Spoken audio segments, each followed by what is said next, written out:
Did you know that you can take your pumpkins that you have for decor in the fall and make them into a delicious recipe? If you're just meeting me, my name is Amy Cross and this is The Cross Legacy, where I teach you how to save money on groceries. One of the ways that I save money on groceries is I have the same sort of ingredients in my house all the time, and I just mix it up with seasonal produce. And you might not think of pumpkins as being produce, but it totally is. I love getting these sugar pie pumpkins that I can make into puree, but if you're using this from a can, that's totally fine too. We enjoy going to the pumpkin patch as a family, and we get great big jack-o'-lanterns that we carve most years, but I also like to stock up on some of these smaller pumpkins that we can end up roasting and then putting into the freezer and using all year long. Pumpkins are something that I do wash in the vinegar wash. It's a 1/4 cup of distilled white vinegar to 10 cups of water, and you want to soak it on all the sides for 2 minutes, and then I lay them out to dry, and that way no mold spores will build up on the outside of the pumpkins and they will end up lasting for a really long time. In a 375-degree oven, I will warm up to put the pumpkins in. Make sure that you're using a baking sheet that has sides, and I will cut the pumpkin in half and scoop out the seeds. And if you want to put a little bit of oil in that, it is okay. And then put the cut side down on the baking sheet and bake for about 25 minutes until it is fork tender. After the pumpkins have cooled off a little bit, you are able to peel back the skin or the rind off of the pumpkin really easily. And most of the time I'm using my Magic Bullet blender and just doing smaller batches of this, but for today we're going to pull out my large blender to mix this up. So this is the pumpkin that I put in the refrigerator overnight so I can make this recipe today, and it is cool. We're going to end up blending this in the blender, and it's just going to take a few seconds to blend it into a smooth puree. Now we are making pumpkin muffins today, but if I was putting this mixture into the freezer, I love using these super cubes. There's the 2 tablespoon size, which is like an ice cube tray size, and then I also love the 1/2 cup size of the super cubes.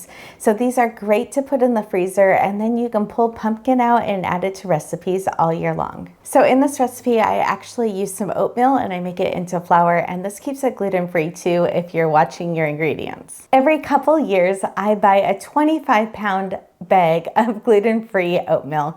This is something that I grind into flour super easily in my Magic Bullet. So I buy the 25-pound bag of Bob's Red Mill gluten-free oatmeal. I get that on Amazon, and I seem to find the best price for that. And then I store it in these Mylar bags from Wallaby, and I love the quality of these bags. And then I'm able to just refill the jars that I have in my kitchen, and it doesn't take up very much space. The oatmeal will last for many years in these bags, so you don't have to worry about not going through it quick enough. We're going to do 1 1/4 cup of the oatmeal, and then we're going to grind it really quickly into flour. Now this is a great recipe that you can use up some cottage cheese or Greek yogurt. This is a great thing to do if you're trying to use it up before you go grocery shopping again, and then you can make muffins and put them into the freezer.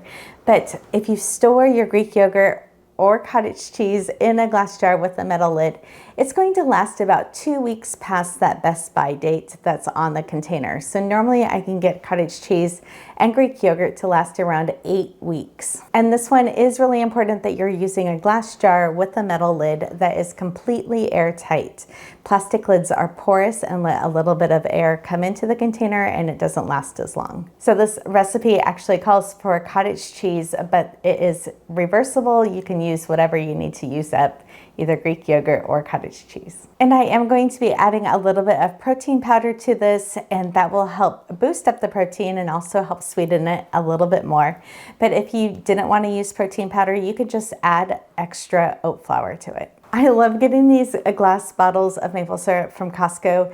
Now, if you didn't know, maple syrup is actually a seasonal item. So they normally come into season into Costco in the late fall, early winter. And when these glass bottles are gone, they're gone for the rest of the year.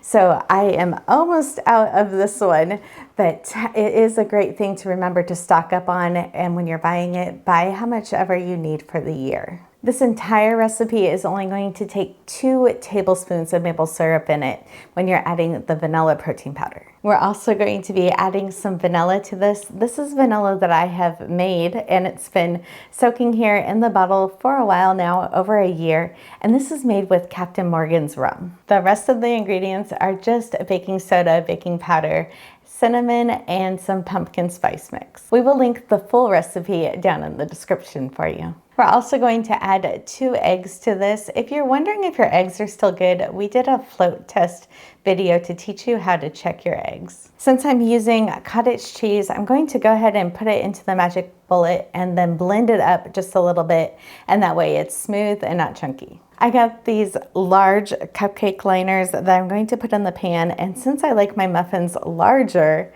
we're only going to make 6 muffins instead of 12. I ended up making 6 of these muffins, but I made them extra large and they took 25 minutes to cook. So if you're using a regular size muffin pan, then make sure that you're checking it after 20 minutes. Being an allergy family and me also being diabetic, I've learned over the years how to make swaps to recipes to make it more friendly for our household. So I hope that you enjoy this recipe and hit subscribe to follow along.